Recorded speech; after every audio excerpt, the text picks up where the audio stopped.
It's February 10, 2023. We're in Lancaster, Pennsylvania at the MDS annual gathering. And I'm talking with Steve and Caucci. And Connie. And where's home for you? It is in Duette, Florida. Give me something close by that It's I may have. at the edge of Manatee County. And you are some folks who got acquainted with MDS. Why and how? I work at the Carlisle Inn in Sarasota, and Phil Troyer's been coming there for a while, and I happened to set him up with the rooms that he needed, and they were there to help after the hurricane happened. Hurricane Ian? Just last year? Yes, this past summer. Yes, and they were here, and they were helping people, and I was busy helping other people get some help from FEMA, especially the Amish around the Carlisle that have no computers. So I made a point of having them come over to the front desk, giving me all their information so I can get them the help that they needed and some kind of guidance, because there was no one to help. So while I was doing that, Phil heard me helping other people, and then I was telling my story to one of the ladies I was helping, and Phil heard what happened to me because I never mentioned it. And he came up to me and he said, "Tell me a little about what happened to you." So I told him that my home got destroyed, the roof was gone, and we have water damage inside. And he mentioned, "Why didn't you say something?" I go, "Well, I'm too busy. I'm helping other people. We tarp it. We're fine for now, and I left it at that." So that's how I got to know about them.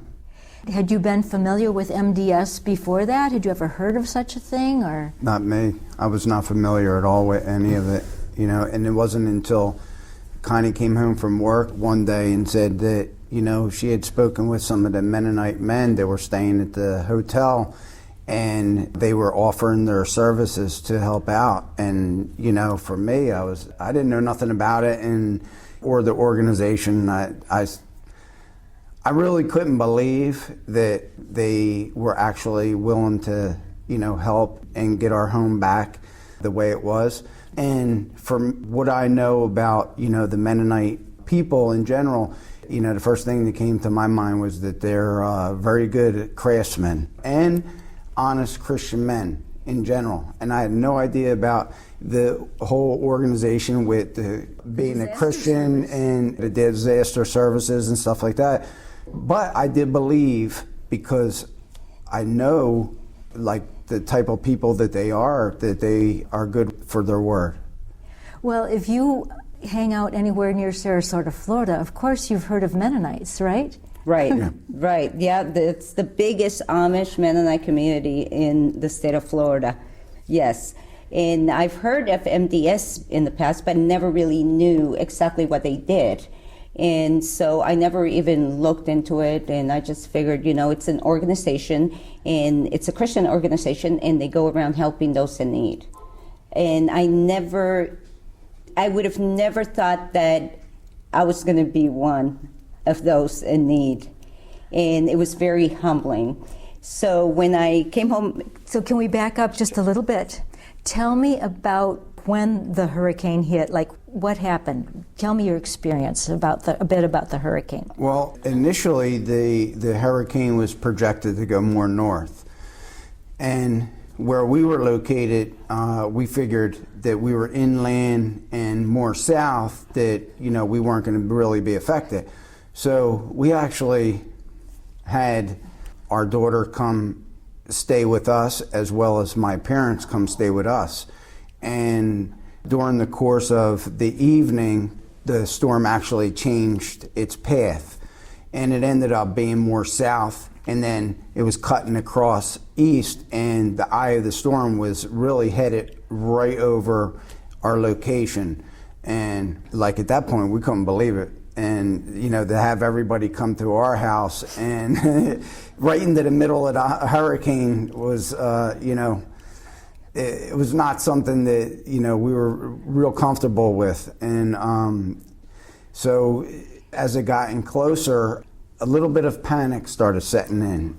I had ran out the door with my daughter, and How it was old? wind. She's 32. And the wind and the rain was coming down, but it was just the beginning, just little bands. And I'm just running around the property looking for old rusted sheets of tin roof. And I grabbed the ladder and with a flashlight. I had the generator going because by then the power was already out.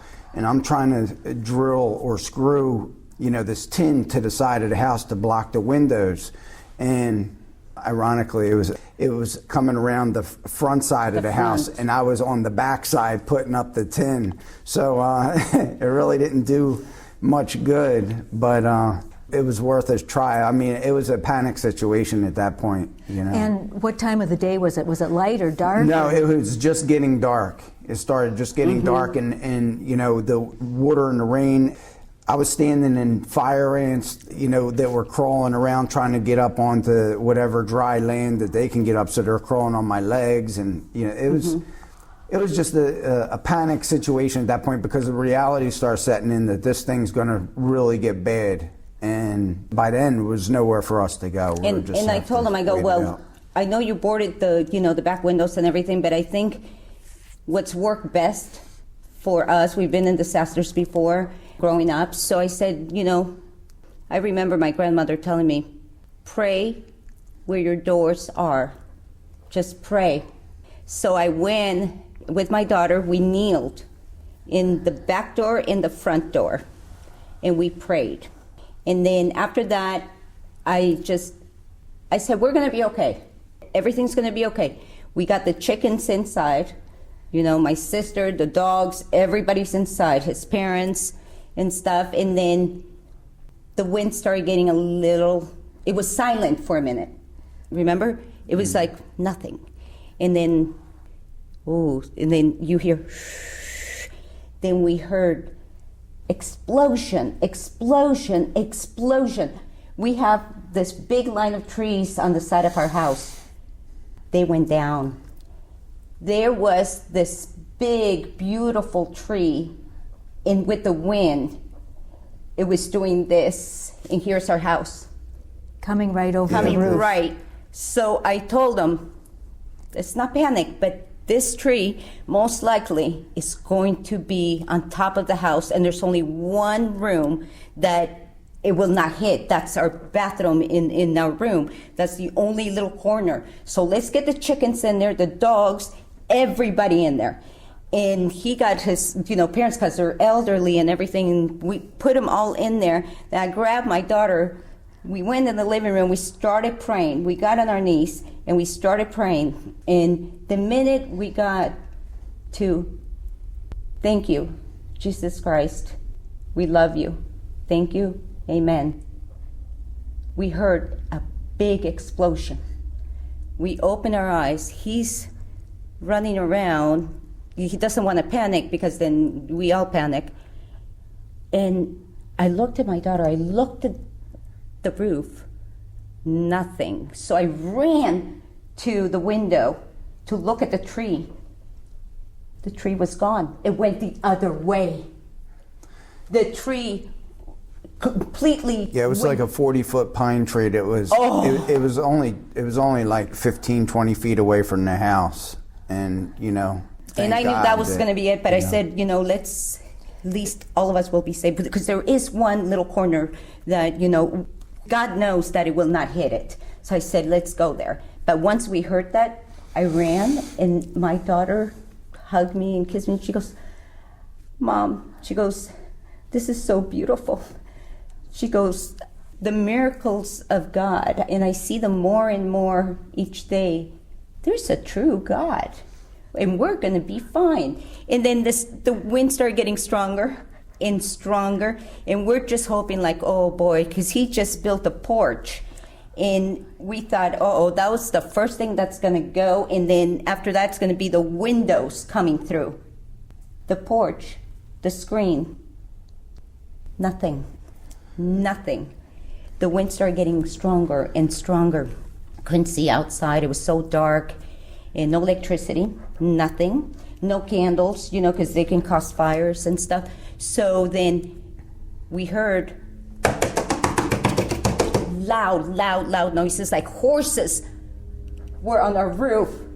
And then I saw things out the back window flying, and then the aluminum roofs were curling and just flying. So we were just praying that one of them would not come through the windows. So that was when we knew, okay, the roof is gone, but we're all here. And that was yeah, there was water coming in through from the attic down through, because it had been ripped off to, and everything was just getting saturated from the insulation up in the attic and everything, and then the sheetrock and all. And the wind, it was hard to describe. It sounded like almost like a high-pitched tea kettle whistling through the front door. Yes. And the pressure, I could feel the whole front door just bowing in, and I had deadbolted the lock in a regular lock, and I thought for sure that the front door was going to just blow in. The pressure just from it pushing on the door frame split all of the molding and everything around the door on the inside of the house, just from the door pressure. The water was coming in underneath the door. It was coming in so fast, hard against the window. It was actually coming underneath the window. I don't even know how it was coming in, because there's a screen that is in the porch that's 8 feet long, out in front, to deflect some of it, and it was still just coming the so force strong. of it. It was coming underneath and on top of the window. I definitely thought the whole front of the house was going to be blown in. I thought before everything happened, the wind started, and I was so concerned, and this is silly, about the screen, remember? Oh. The side screen door, because the porch is my favorite place in the house, and I was being a little selfish, and I didn't want my porch to fly away or lose the screen door. And I remember running, and I grabbed this big, what's it called? The thing with the flower pot. Flower pot, big heavy flower pot. And when I picked it up, I didn't realize how strong the wind was. It threw me with the flower pot all the way like 25 feet. Then he started yelling at me and screaming because he told me not to go out, but I was trying to get the flower pot right against the screen door so I wouldn't lose the screen door. He goes, that's like a $50 door, and we're going to lose for a $50 door. I couldn't believe she was out there trying to wrestle the door in the wind, and it was literally pulling her out onto the back part of the porch. And I had some weights on the front with their heavy duty exercise bands, and I actually wrapped the door handle and everything with the bands, and I put the flower pot. I managed to get the flower pot and 50 pounds of weight on the flower pot, and it literally it tore the whole thing out onto the back porch, ripped the door off, everything, tore through the weights, everything that was on it. I mean, it must have been almost 100 pounds worth of stuff to hold the door, and it literally just, like it was nothing, tossed it. And she was getting tossed. I was like, we better get inside, because that was not a good move. It was getting strong. Well, it's not like your brains are functioning in a good... They're not, because you don't know what's going on. We don't know what's going to happen. And then, the cars was the last thing we cared about. Him and our daughter went and parked the car next to the pond, and I just left mine in the front and stuff, and I said, whatever will be, will be. And the next morning, I remember getting up, right? So many trees, so many pieces of the other neighbor's roof, and all the aluminum rolled up and everything, and all the trees that fell, it was kind of like, here's my car. Tree fell this way, tree fell that way, tree fell this way. Not a thing touched the car. His car and our daughter's car, the trees went like in the middle. Yeah. Right through the car. It was... No, like it didn't touch the cars. Didn't touch them. No. The place, it was really surreal, because, when you're used to walking out your door and seeing, your property and and everything the way it normally is. It literally looked like a bomb went off and leveled the entire landscape, because the amount of trees that were down, the grass, all of the because we grow a lot of wildflowers because we have beehives and stuff, and the beehives survived, because right before the storm came, I was digging post holes down in behind, and then I was tying them down, all of the hives together. So we tied down all the hives, and they actually survived. But as far as the landscape, all of the wildflowers and the high grass and everything, it was just flattened. It looked like a flat land. Like a desert. Even the leaves, all the leaves on the trees were stripped. I mean, you can look through, we have the little woods in the back, and you can see just straight through, clear as day, and just flat. Everything was everything going one direction. Yeah, it was a strange, weird, surreal thing to see, Did you spend the night there then, or? Mm-hmm. Yeah. Yeah, because it was all night long. I had my parents there, and they live in a mobile home park, so they couldn't go to their place, so they stayed with us, and our power was out, and I have a generator, so it runs the majority of the house. Electric, the water and refrigerator and stuff like that, and TV and stuff. So every 12 hours I was going out there filling up the generator, Under the house? Under the house, because I put the generator under the porch so I could sneak in under it and have some sort of protection, because when I went out there to fill it up and I'm squatting down under there was stuff flying everywhere, and at least I felt protected being underneath there, versus out in the open somewhere. So. But your roof was gone? Well, the majority of the roof, like 2/3 of the roof, at least down to the plywood, was gone. So it exposed the attic enough that, it caused a lot of water damage inside the house.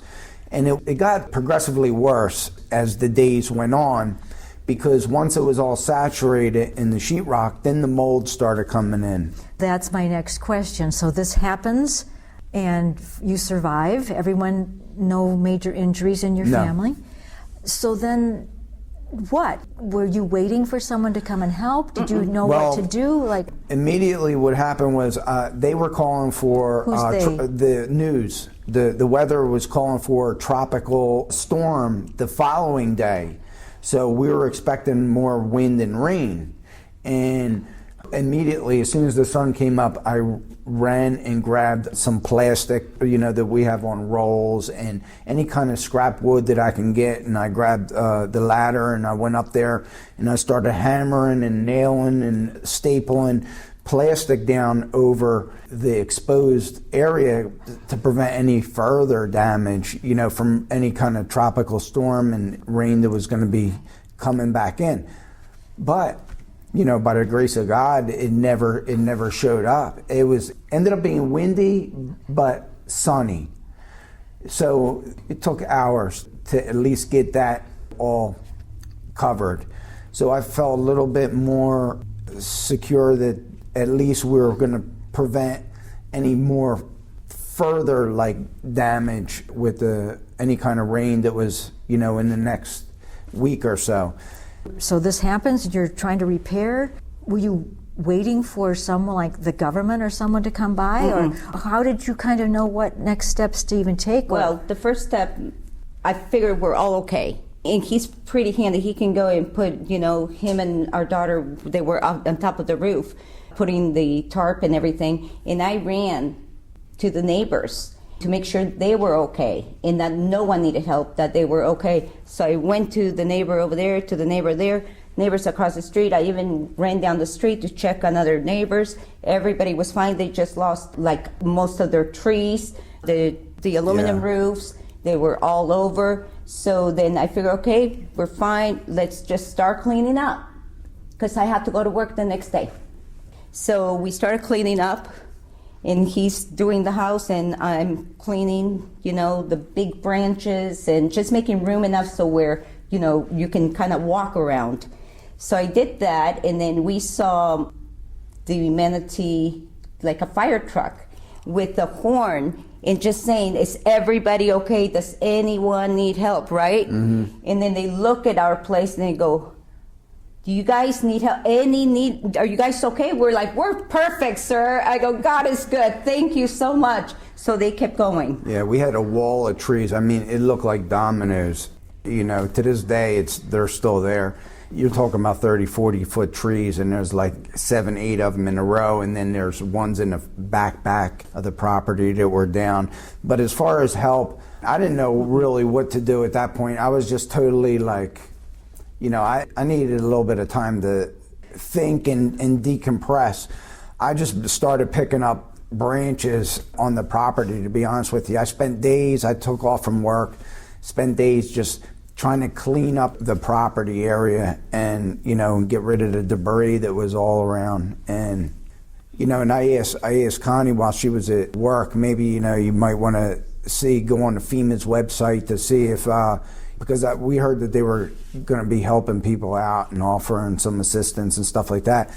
But she's like, oh, I can't even get through. You know, it was impossible to even get a hold of anybody. Or she set up an account, and I don't even know to this day. No, we don't even know yet. We never even got any kind of response from them. So how soon after all of this happened, and you're back at work? I'm back at work, and I told him, and I know he was a little frustrated with me because he goes, you know, we got to figure out what our next step is going to be in everything. And I said, well, you know what? We're okay for now. I'm not allergic to mold. So he's like, well, I might be. I go, we can sleep on the porch. It's my favorite place anyways, and there's no mold there. I go, I'm too busy. I go, I got to help these poor people. These people, you know, they're older. They don't even know how to use a computer. They need help. So I'm going to focus on helping them, and then we'll focus on us. Remember? And I said, just keep praying. Everything will work out. I go, just, you know, do the best that we can for now. And let's leave it at that. So how soon after all of this happened did the MDS people show up and you started to learn why they were there? And I think it was, this happened, September 28th? Yes, September 28th. And I believe after that, I think Phil's people came down. And it was, I think, maybe October, in the beginning of October and stuff. So I didn't, you know, I knew they were there to help, and there was so much need, you know, in Fort Myers. Place got so disturbed. We actually felt blessed. We wanted to go help them. The damage that we had compared to everybody else that was more towards the coastline and stuff. We felt like that nothing happened to us. We're fine. So pick up the story with when someone finally asked you, or you started to tell your story to... I started to tell my story to a Mennonite lady that lives in a trailer park, and I was helping her, you know, get signed up, and she was so happy because she finally got something. And she goes, well, did anything happen to you? I'm sure not, because you live out in the country. I go, we didn't think so. I go, but yeah, it changed courses, and it came right to us. And I go, we're fine. I go, I just lost my roof and we have some mold going on. She goes, what do you mean? I go, oh, it's just mold. It's, you know, the whole front of the house got wet and then the roof is gone, but that's okay. I go, we have plastic, so we're going to be fine. And I believe that's when Phil heard my conversation, because I never told him what happened. And then he came and talked to me and asked me what happened. And, you know, what are we doing? And I said, well, we tarped it. And Steven's really good. I go, he got some wood and he tarped it and then put the wood thing over it and everything. He goes, I'm going to send someone to look at it. So I go, okay. So I gave him the address and everything. So I guess he sent someone, right? So I didn't even tell him because, you know, it's just, I'm just, you know, weird things happen to me. So I go, I'm just going to send him. So he went and he looked at it. And then he talked to me and he said, you know, we want to go ahead and offer our services. And I said, no. You go and help someone else. We're okay. He goes, no, the mold is getting black. You need our services. So I'm sending someone there. And that's when Irvin Miller and his son came. And I told him that I got someone to help us. At first you didn't believe me. No. And stuff. And I said, well, trust me, these people are really nice. So I'm having them come over. And so they came over and they took everything out. They just started to gut it. Got it. Took everything. Yeah, that was when they came back. Yeah. Because they did have to come back up and get supplies. So And get supplies. They were out of Florida for a couple weeks, and they said if you can Phil said wait if you a little bit. Wait till December, I think it was December 8th, we can help you. And I said, oh, we can wait forever. I go, well, that stuff is gone already. Yes, so that's what happened. And they came back. What all did they do? And was it like a group of volunteers or just a couple of people, or like who came? Well, Yeah. it was Phil was there, and then he brought the group of people, and he said, these people are going to be working at your house. Irvin was the point guy. I met him, and he said, we're going to be working at your house. And he goes, go ahead and order me some lunches from the restaurant for them. There's going to be about 15 of them, and we're going to be there probably 3-4 days. So I go, okay, and we'll start next week because they had other stuff to do. So I went home and I told you, and I said, let's go ahead and buy all their lunches. And we're going to have everything here in our kitchen, and they can go ahead and help themselves with everything. So I told Phil, we got their lunches. That's the least we can do. Please, let us bless you. So that's what happened, and that's when they started. Yeah, and I felt bad too because we got all the lunch meat and everything for them and stuff, but because of the power surges and because of a short in one of the bathroom fans, and it was causing a lot of more power surges, that our refrigerator actually wasn't really working anymore. So everything that was provided for them, drinks and the meat and stuff, it really didn't last too long. Because the refrigerator was shot, and that was a downer because they were there for several days, and we wanted to do what we could do for them, to help out and everything. And it was one of them things that it was out of our control, because when I came home and I saw whatever they didn't eat and it was still in the refrigerator, but I'm like, why isn't the refrigerator cold? And then everything wasn't lasting very long. But I was impressed when Connie said that they were coming over to cut out the area of the ceiling because they didn't want us being in there with the mold. So there was several rooms with the mold, spare bedroom, the living room. The master bedroom and the master bathroom weren't too bad. It was damp, but it never got to the point where it really molded up like the living room and the spare bedroom. But to me, it was very impressive because they just said, move some of the stuff out and we'll take care of it out of the way.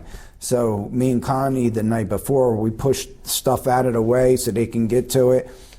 And by the time I got home and I opened the door, I could see all the way up to the ceiling, up to the roof, and they had done a phenomenal job as far as cutting everything out with precision, and the neatness, the cleanliness. Everything was vacuumed up and everything. In bags, and I couldn't believe, to be honest with you, that was like a construction site, because I've been on construction sites and I know how messy things get, and I've done work myself and I know how things get messy. But for that period of time while I was at work, for them to have done all of what they did with removing the insulation and the sheetrock and cleaning everything up it was beyond me. It was mind-boggling. It was very, very impressive. And then through the course of the week, they were stripping, the roof and all of the old messed up shingles that were damaged also, and peeling everything up. And in addition to that, they had got all the work permits. We literally did nothing. We were asking, what can we do? I think Irvin asked one time me if I knew anywhere to get a dumpster, and I I said, well, I got to wait until Monday. It was a Sunday that I had to call Waste Management, and then they could deliver a dumpster at some point, and I would provide a big tarp. They could throw it on there and all the debris on the tarp, and I would get the dumpster when it arrived at some point because everything was already backed up. And then I would throw it in there. I didn't have a problem tossing it in the dumpster and then calling them up to haul it away. But Irvin had come by with a big trailer, parked the trailer. They started ripping everything off, throwing it in the trailer. They got rid of that. And before you know it, within a week's time, they had replaced the insulation, the sheetrock, the roof, cleaned everything up. It was really like nothing happened. Mind-blowing. And this wasn't costing you anything? Well, yes. So we're like, okay, we have the insurance and we have a $12,000 deductible. Well, where are we going to get $12,000, right? So I'm like, okay, let's see, how much we have. And then I started, I have 3 jars of money that I pick up a lot of money from the ground. And I collected in the years and years and years. So I have 3 jars. So then I went to the bank and I got a bunch of rolls of pennies and everything so I can put them together. I go, don't worry, we'll have something, after they're done. And I go, and I'll tell them this is how much we have, and then we can just, pay you the rest. But let me see how much I have. He goes, you think you're going to have enough there? I go, well, we don't have $12,000 to, So this was Steve who was asking you this question. I go, well, we don't have $12,000, but you never know how much is in here. I go, it's worth the counting. So he let me do it. And I kept doing it and everything. And we're like, okay, let's go ahead and the money, let's see how much we can get together. And I know it's not going to be even close to the money we're going to owe these people. And initially, my thought before all of that was in the works and everything, my thought was, well, what I'm going to have to do is I'm just going to have to do little bits, what I can do on my own, and little at a time. When it gets fixed, it gets fixed, Maybe I would do some of the cutting everything out and do some sheetrock whenever we would get some extra money and put it up. And it'll just take a while. Yeah, and it would just take a while, and I would just do the work when I had time on a weekend and stuff. That was my thinking before all of this had transpired. But when they offered everything and they said, don't worry about it, honestly, I didn't believe it. I couldn't believe it, and I still to this day don't believe it. Because, like I said, I'm used to helping people out and doing certain things for people, and I give my time and stuff to help people out when I can. And for me to be put in a situation where, somebody was offering to really help, and I felt that it was actually a little bit too much for me handling on my own, it was a humbling experience. What could I say? We're not used to people helping us. We love helping others, and that's what gives us joy. And, it came to the point where it was very humbling, especially for my husband, for him to realize you can't do it alone. We can't do it alone. And it was hard for me as well. And it was just, I think it was one of the hardest things for humans, I think, for us, is accepting help.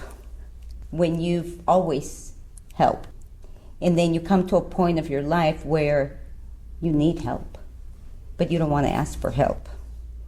And sometimes it shows up. Yes, without even asking. And it was, I just say it was such a blessing from God, because without him, nothing gets done. And it was just, his will for us to get the beautiful help and the beautiful people we met and the relationships we had. That's the key, isn't it? Let me tell you, the relationships are amazing. They're like brothers, and then the wife's like sisters. And it was like just a bunch of brothers getting together, helping another brother that needed a little lifting up. This was definitely one of those experiences where something really, really good came out of something bad.